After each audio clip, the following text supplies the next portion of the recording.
All right, and welcome everybody. Hope y'all are having a fantastic, fantabulous, awesome freaking day. My name is Garrett Shoemaker. This is the Shoemaker Take coming at you with my Week 13 recap. And before we talk about Thanksgiving and then Week 13, one thing I will say is this is going to be a very vanilla episode of the Shoemaker Take, more akin to what it looked like last year, more than what it has this year. Right now, because Thanksgiving was so hectic, it was busy trying to get everything ready. I really didn't have the time to write a full-on script, get Keys to Victory out, and quite frankly, time just caught up on me, so I apologize for that. That's why I ended up having to make a post instead of making just at least a generic video. But we are here for a recap. We are here to talk about all the games and what happened, but just want to let you guys know up front. However, Thanksgiving, I hope you guys had a great Thanksgiving and had a great holiday spending time with your friends and families. I had a really good time. Went to my cousin's house up in Lakeland, about an hour, a little bit less than an hour and a half from where I am in Tampa. My dog is barking. I'm sorry if you guys can hear that. But it was a good time. Had a bunch of family show up. Had a bunch of food. Way too many carbs. We only had like a couple vegetables, and that was it. So the balance was not very good. But all the food was delicious nonetheless. I mean, we had our turkey, had the ham, stuffing, mashed potatoes. We had green beans. We had dinner rolls. My cousin-in-law made pigs in a blanket as like an appetizer. Those were really good. And then I made some mac and cheese, as I talked about in my socials. And I think I talked about it a little bit before that in the previous video that I made. But look at it. Here it is. This is the mac and cheese to end all mac and cheese, the heart attack mac. And let me tell you something. While there are some I have some personal gripes with it, considering how it didn't travel very well going from my house to my cousin's house. I made it at 9 o'clock in the morning and we ate it too. And so after reheating it in the oven, was not the best. And also I didn't add a lot of salt because I didn't know people's salt preferences. So it was not the absolute best it could be. And also I added too much mozzarella. But if you want the recipe, I'll tell it for you right now. It was a pound of cheddar, whatever cheddar you want. It was a pound of mozzarella, half a pound of Gruyere, and half a pound of Gouda. And then I used a spice blend of, I don't remember the exact measurements. If you want them, let me know in the comments and I'll give them to you. But it was onion powder, garlic powder, smoked paprika, and a pinch of ground ginger and ground mustard. And I made a roux with that, some milk, whipping cream, some flour. Well, no, the roux is the butter, the flour, and then the seasoning. And then it's like a bechamel or something like that, where you add the milk and then the whipped cream or the heavy whipping cream. Stir it all, make it nice and thick. Throw in all the freshly grated cheese. You have to use freshly grated cheese. If you don't have a cheese grater, you don't want to use a cheese grater, use a food processor. That also works. And I just blended all the cheeses together and then boiled. Obviously, had my pasta ready to go. Threw the pasta in, mixed it all together, threw it in a big aluminum loaf pan, and also had enough to make a loaf pan as well. So a whole bunch of mac and cheese, and then you throw a little bit more of the shredded cheese on top and a little bit more of your spice blend.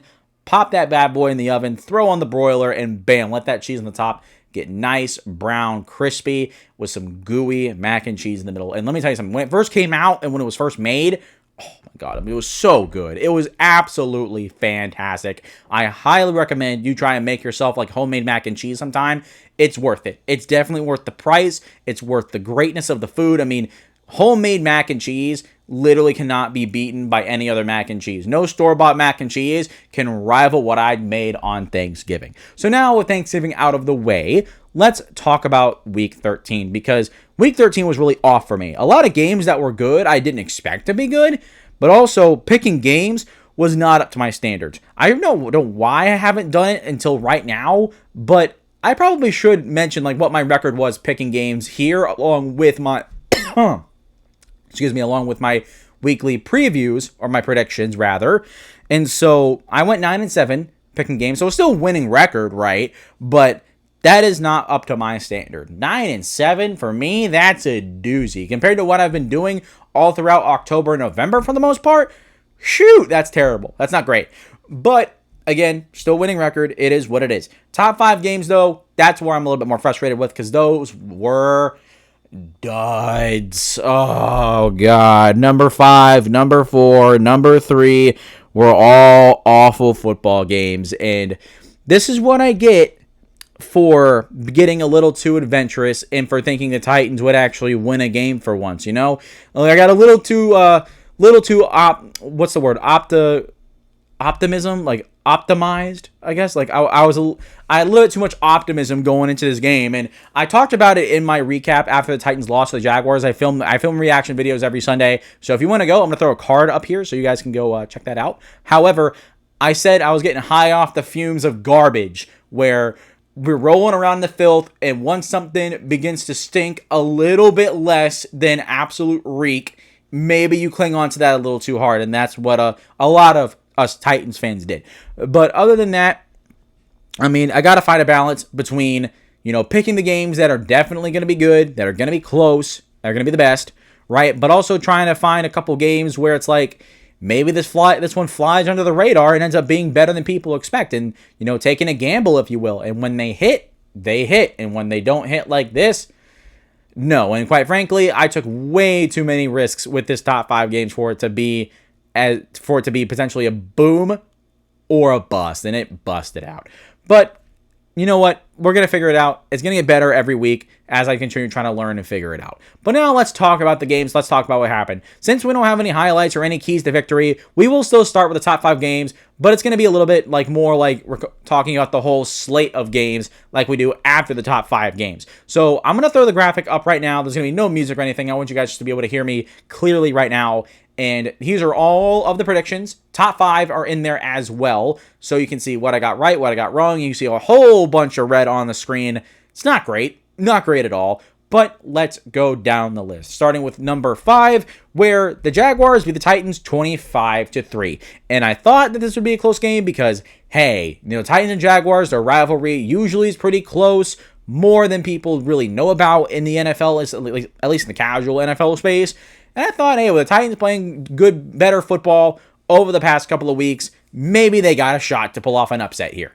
And upset they did not. All they did was make me feel upset when they get a field goal in the opening drive and don't score the rest of the game. So there is that. The Jaguars have looked really good these past few weeks. They are really getting close to Indianapolis. So the Colts and the Jags play next week. And I'm pretty sure if the Jaguars win, they take first place in the division. So that one, I will say, probably will be in the top 5 games of the week for my Week 14 predictions because the stakes for that matchup are very, very high.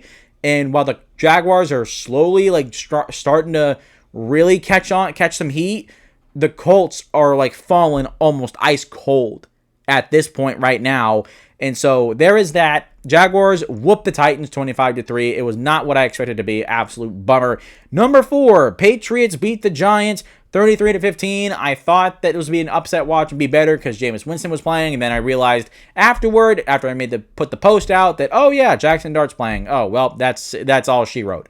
And then after watching the game, the Patriots absolutely dog walked the Giants, and not only were they dog walking them, they were laying so many hits. I mean, the one hit on Jackson Dart was crazy. I mean, that's a legal hit. That's a good hit. Straight up. I mean, if Jackson Dart's not going to protect himself and step out of bounds, then you expect to get popped. Sorry. This is the NFL. I don't like where the NFL is trying to, babeify the NFL, it feels like, at certain points where it's look at, a compilation video. You know the video where you guys know all the video, the NFL hit compilation with Here Comes the Boom?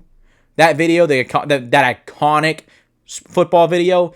You're never going to see those hits in the NFL again. That's so sad. There's an era, where, an actual hit and, doing things in the NFL, that would get you hit, throwing to a receiver over the middle, where, it's a risk, or it's a reward, but there's also massive risk where you throw a wrong ball and your receiver's getting taken out of the game. Tom Brady talks about that all the time. But that's not the point. The Patriots whoop the Giants. Jackson Dart, kind of meh. Drake May continues to look like an MVP at this point, and they get a big blowout. Bills Steelers, number 3. Bills win 26-7. This was close for a while in the first half, and then I came back after taking care of some stuff outside of my house, and I walk in. It's the fourth quarter, and it's 26-7. I'm like, oh my God, what the heck happened here? Josh Allen went crazy. The Steelers offense struggled again, and quite frankly, the Steelers, if it wasn't for the Ravens being the same record as them, their playoff hopes would be in life support at this point. They're 6-6. They're not getting consistent play on offense or defense, And straight up, I mean, if the Steelers miss the playoffs this year, Mike Tomlin needs to be fired. I will say that as a bold take. That's very bold. For me, at least. If they miss the playoffs, Mike Tomlin needs to be fired. At that point, it's time. Like, it's not working anymore. Time to cut the ties. We'll worry about that as, we actually get to that point where if the Steelers miss the playoffs at the end of the year and whatnot. But the Bills get a big bounce back win. Or did they win last week? No, they won last week. But after a couple iffy losses against Houston, and then, Miami's early in the year, so that doesn't really count. So, I mean, they haven't been the best team. Like, the Bills haven't looked like world beaters these past couple of weeks. They've looked a little vulnerable. So to get a big blowout win here against Pittsburgh, who is a solid football team, sure, I'll take that. That's fine. And then number 2, Texans-Colts. Texans win 22-16. This was the second best game of the week. I will give it that. For me, like, it was a good week. Like, it was a really good week of ball. It wasn't the second best game of the week overall. But in terms of my top 5, it by default takes number 2. But look what I said. You stop Jonathan Taylor and you win. The Colts are a bunch of frauds. As their schedule has gotten tougher, they have gotten weaker. But how about Houston? In their first game back with C.J. Stroud, their offense showed some life. Their defense continues to be absolutely incredible. And for a team that started the year 0-3, as rough as they started this year, they have a chance. Are they going to make the playoffs? I don't think so. There's a reason why that, there's only been one team in the past century to go start 0-3 and make the playoffs. There's a reason for that. But it is interesting that the Texans are getting a little frisky. They're getting a little hot. They've won a lot of games over the past month. So, I mean, they could be fun. Like, this is interesting for me. Like, even as a Titans fan where, sure, like, it was fun to dunk on Houston, but also as an NFL football fan, like, going out to the wider scopes of the landscape, I mean, how can you not somewhat kind of be, like, rooting for Houston a little bit? Because, I mean, they started off so slow, like I said. They've gotten hot. C.J. Stroud is back from injury. Their defense is playing fantastic. I mean, why can't they at least make things a little bit interesting? If anything, I mean, maybe play spoiler. I don't know who they play at the end of the year. They play the Colts, right? Yes. They play the Colts to end the year. So wouldn't that be interesting if the Texans, even if they don't have a shot at making the playoffs, beat the Colts, and then Jacksonville takes first place in the division, and that ends up knocking the Colts out of the playoffs? That would be funny. That would be absolutely hilarious. And if the Colts miss the playoffs, I'm going to be on this channel laughing my butt off. Let me tell you. But the Colts are frauds. Texans got a big win on the road, and gotta be happy with that. Number 1, Packers-Lions. I was wrong about this one. I thought the Lions would get their get back in this game, but the Packers get the sweep. It's a Baldy's Basics reference, by the way. But they win 31-24, and this was a back-and-forth game all the way through. I mean, both defenses were making plays. The offense was making plays. This is a fun game to watch. And the big thing with the Lions is their offensive line has suffered this year with the loss of Frank Ragnow, a new starting guard. They've had some changes on the offensive line, and they're definitely taking a hit for it. And the whole offensive structure has been a little wonky, and along with, Dan Campbell taking over offensive play calling duties and John Morton not being the answer, I mean, their offense is still pretty darn good. It's just like some things are not as good as before. Like, we got so used to the Lions offense being just dang near perfect that now that they show a little bit of flaws, it's like, yeah, like it's a little tough. And yeah, the Lions have fallen back down to earth a little bit.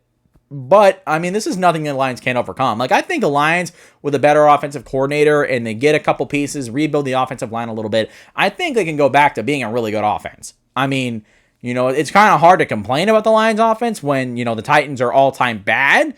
I mean, I would kill to have an offense the quality of the Lions offense right now. So, I mean, they're not awful. They're still pretty darn good, and their defense is playing fantastic right now. So, I mean, the Lions are still in the hunt. I mean, they're third in the division, but, I mean, they could make a push. I mean, they could make a push and come back. And you know what? If they miss the playoffs, honestly, I'm not going to be too concerned about it. Because, honestly, this team in a year's time could be right back into the top of the conference. Straight up. I'm not worried about the Lions. Even though this loss was really tough, Micah Parsons for the Packers went off in this game, had probably his best game as a Green Bay Packer so far in his tenure there, so shout out to him.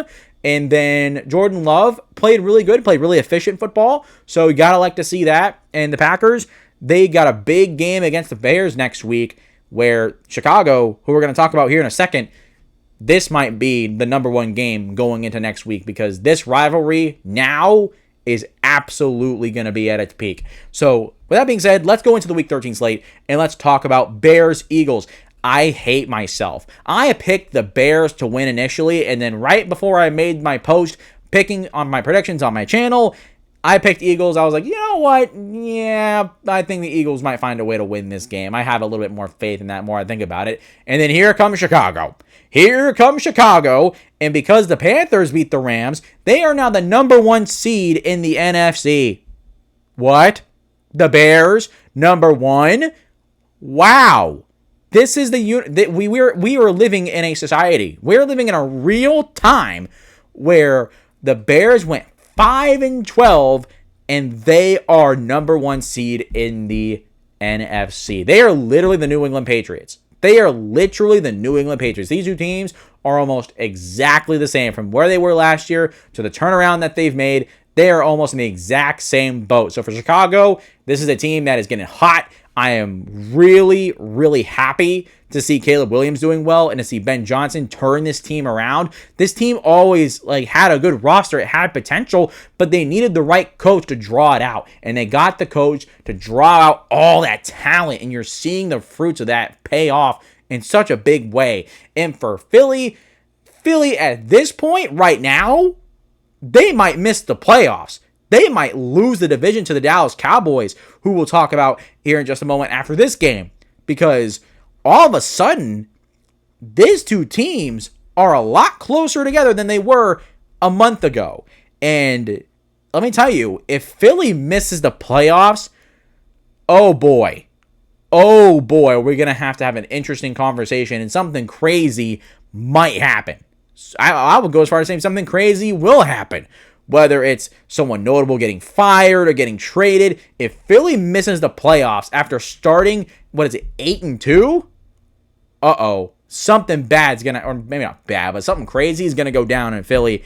And that loss at home, that's so tragic. You cannot have that at all. Kevin Patullo needs to be fired, man. Now, Chiefs-Cowboys on Thanksgiving. Cowboys get the win 31-28. Another really good football game. The Chiefs were consistent on offense for the most part. Their defense could not stop George Pickens or CeeDee Lamb for worth a crap.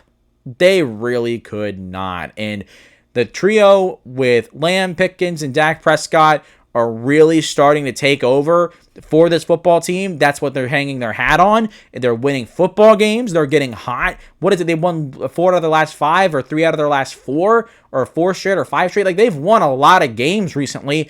And like I said, we're talking about Philly. They're really close to Philly right now. And they just beat Philly the week before this one. So, I mean, it's very possible that if Dallas can keep doing what they're doing while their margin for error is very thin, if Philly keeps losing and they keep stumbling and tripping up the stairs, I mean, they're eventually going to fall. They're going to fall down the stairs, and Dallas is going to be walking up the stairs steadily, and then Eagles fall. They're like, what's that? And they just keep on walking up all the way to the top, because the only competition the Dallas Cowboys have is Philly. Washington is nothing right now. It's sad. And then the Giants are even more worth than nothing. So it's Dallas or Philly. That's it. And also, I mean, if you remember it's been, 20 years since a team in the NFC East won back-to-back titles? So, I mean, if we're seeing this happen in real time, I think this is interesting. This is getting really interesting in the NFC East between these two teams. And so for the Dallas Cowboys to get a big win on Thanksgiving against the Kansas City Chiefs, massive. And for Kansas City, it's an even bigger problem. Their season is on life support at this point. They cannot lose any more games. If they lose any more games, they're not making the playoffs. With how the rest of the AFC above them is shaping up, they can't lose anymore. They straight up can't lose. There might be a real scenario this year where the Eagles and the the Eagles and the Chiefs, who both went to the Super Bowl last year, missed the playoffs. That would be nuts. Absolutely insane. But you know what else is insane? The Bengals beating the Ravens 32-14. This was crazy. The Bengals defense, best performance all year, flat out. flat out best performance all year. They were getting pressure on Lamar Jackson. They were slowing the run game. They made things so difficult. And Joe Burrow coming back, you see what he can do. You see, Joe Burr. There you go. I mean, that's where it's at with Joe Burrow and the Bengals. And so while they don't have any playoff chances, at least they can finish the season strong and have some positives going into next year, especially if this defense can finish out the season strong over these last 5 games. That would really be positive for them. And then next up, Saints-Dolphins. Dolphins win 21-17. This is a wacky game. A lot of crazy stuff happened. Didn't get an opportunity to really catch it. But, I mean, Dolphins have won a lot of games recently. They're a little bit warm right now. Dare I say hot. While they don't have a chance to make the playoffs. Same thing with Cincinnati. If they can finish the season strong, that'd be really good for them too. And maybe Mike McDaniel can save his job. That's a real possibility at this point. So we'll have to see what happens. And for the Saints, another close loss. I mean, they're absolutely miserable right now, but it could always be worse. You could be the Titans. But I mean, Tyler Shuck is making some good throws. He's not playing awful. I mean, there's not a lot of things in New Orleans where like I'm absolutely like scared for their future. I think New Orleans could be okay. As long as they can continue to be competitive, Tyler Shuck, and for them continues to develop and play some okay football and show positive signs of improvement. That's all you really want from a team like this in a season like this. So for the Saints, it's not too alarming for me. I think it's fine right now. I know it sucks for Saints fans, but trust me, you know what? Like this, it could be a lot worse, and there's not very many places to go right now other than up. Next, Falcons-Jets. Jets get the win. Jets get their second win of the year off a game-winning field goal, 27-24. And the Jets, last drive of the game, drive down the field, kick the game winner, upset the Falcons. And what a big win for them. Garrett Wilson had a big touchdown. And for the Falcons, they were pretty solid in this game too. I mean, they weren't bad at all. It's just this defense did not have the best performance. So that's disappointing. But they've been really inconsistent over these past few weeks, which I haven't liked to see. Considering how strong they started, it's been tough sledding for the Falcons defense most of the time as of late. But Jets get the big win, and that helps Titans get the first overall pick a lot more. 49ers-Browns. 49ers win 26-8. Shedeur Sanders, second career start, had a touchdown to Harold Fannin. That was nice, but second career start, still showing some inconsistencies as you do. 49ers absolutely balled out against a bad football team. I mean, this was a blowout waiting to happen, so I'm not really surprised by it, but Browns face Titans next week. Cam Ward versus Shedeur Sanders is going to be really interesting. Then, Rams-Panthers. Panthers win 31-28. What a comeback. 43-yard touchdown by Tet McMillan, and this Panthers defense coming on over these past couple of weeks, force a couple turnovers, get some pressure on Matthew Stafford, and you get a couple things just to go your way, and you take advantage, and that's how you upset the number 2 seed in the NFC. And now the Panthers, we might have to have a conversation. Can this team realistically make a playoff push? Could they dethrone Tampa? Is that real? Is that a possibility? Maybe. With how Tampa played against Arizona last week, which we'll talk about in here right after this, actually, on the list. So, who knows? I mean, this is getting interesting. The NFC South battle is just like the NFC East battle. These two teams, Philly and Dallas, Tampa and Carolina, these two teams are duking it out, and it's going to be a really tight finish. And that's what I'm really excited for. I want to see these two teams go down to the wire, and I think they play in Week 18 too. So could you imagine if this was a win for the division? Or if the game was for the division? Oh man, you got to flex at the prime time. That would be nuts. I'm excited for that. So Panthers, great win. Massive win. For the Rams, wow, that's a tough loss. But I'm not going to be too worried about the Rams either. I mean, a couple things didn't go their way and they lost. Whoop-de-doo. Big catch by Puka Nacua, by the way. One of the best catches of the year. We had 3 catches of the year in 1 week. Absolutely nuts. But Puka Nacua's catch definitely deserves consideration, although I don't think it was my number 1 catch of the year so far. But that being said, Cardinals-Bucks. Bucks win 20-17 in a really tight one. They were up a little bit more during the game, but the Cardinals slowly and surely made their way back. And the Cardinals at this point, I mean, they're almost lifeless. Their offense is just... it's just not that fun to watch. I mean, there's not a lot of explosiveness. Things aren't like I don't know. It's just the offense for the Cardinals every time I've watched them has just not really excited me. I've seen some cool things where it's like, oh, that's a nice play or that's a nice throw.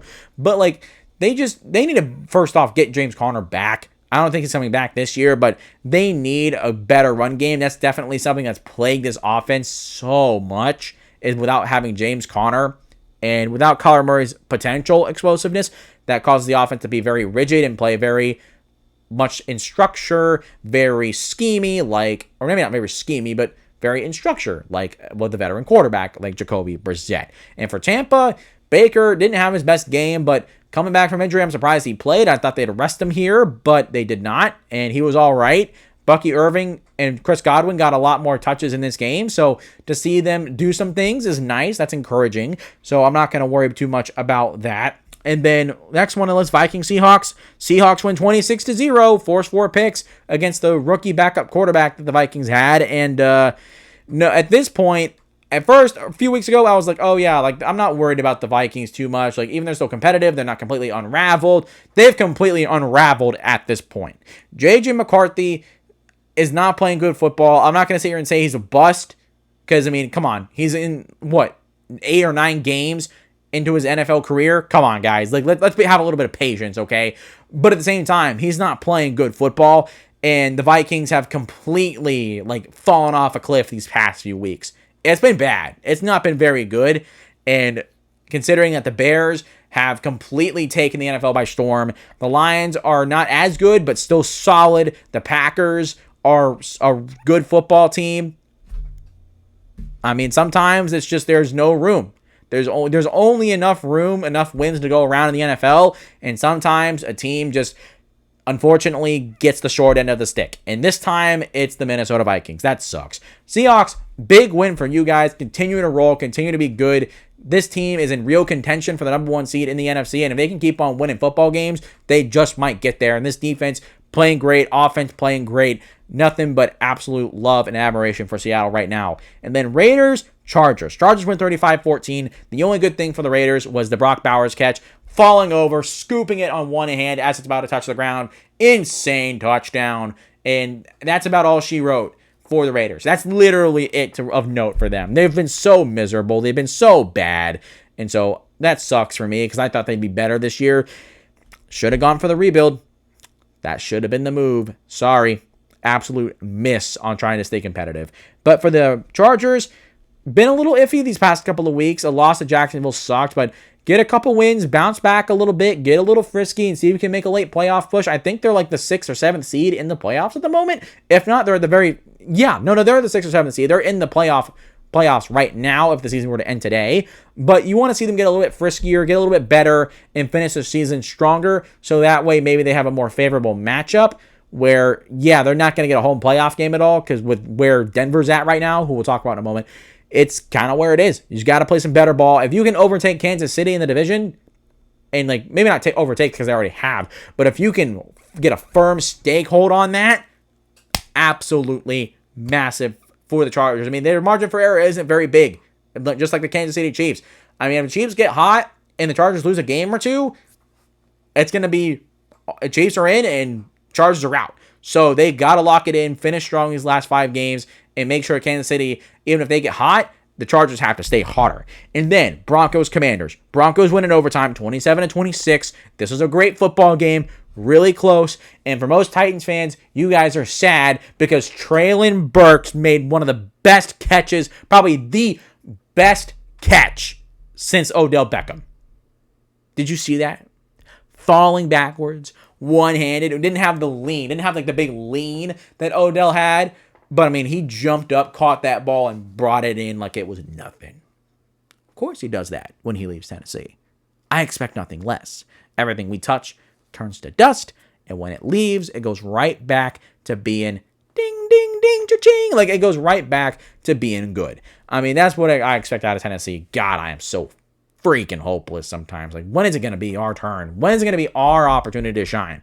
But the Commanders, they get it's a tough loss, but you know what? Things have not gone their way this year. It's simply been a disaster. They need a couple good drafts, and I think the Commanders will be okay. They got a good core in place they can build off of. I'm not worried about the Commanders imploding and being a bad football team. I'm not worried about that at all so far right now. But for the Broncos, another tough win, another tough, gritty win. People are still going to doubt the Broncos, but at this point, I mean, if you're winning a lot, you're winning a lot. And that is what it is at this point. I mean, they're not where Philly has lost football games. They've been fraudulent. The Broncos, despite everything that's been thrown their way, despite all the adversity, they've been able to come out on top. And that says a lot about what their team is. They're tough, they're gritty, they don't quit, and they are not beaten until they are truly beaten. But with that being said, that is my Week 13 recap. Again, sorry for the vanilla version. It's a little bit longer too, with that being said. So if you guys enjoy the longer version for once, please do. I hope you guys did.